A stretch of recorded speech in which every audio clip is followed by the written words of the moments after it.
Day 48, or February the 17th. Grow your own. Our thoughts today are from Numbers chapter 27, verse 18. So the Lord said to Moses, "Take Joshua son of Nun, a man in whom is the spirit of leadership, and lay your hand on him." First, the big picture surrounding this verse.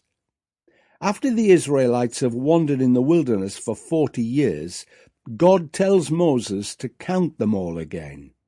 The older generation that left Egypt but wouldn't trust God when the spies reported back and so didn't go into the promised land are all dead now. All that is except the two faithful ones, Joshua and Caleb, and of course Moses.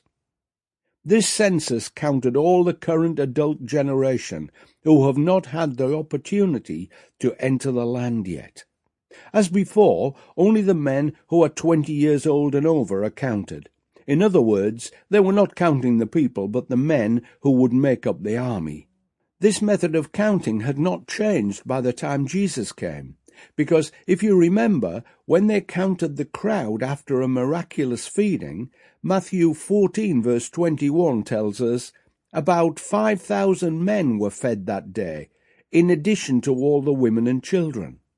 Finally, Joshua, the faithful assistant to Moses, becomes the new leader. He is the man who will lead them into the promised land. And now today's action step. During his lifetime, Moses was preparing his successor by training a suitable person, Joshua.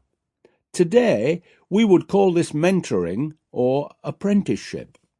In Exodus chapter 24 verse 13, Joshua is described as Moses' assistant, but Moses doesn't assume that God will confirm him as leader. He specifically asks God to appoint someone, and God chooses Joshua. Here we have two vital aspects of leadership. Firstly, train them and mentor them yourself wherever this is possible. This means you are able to know them and confirm their call much more confidently. Secondly, never assume God's approval. Be sure to ask him and then listen and respond to his leading, just as Moses did.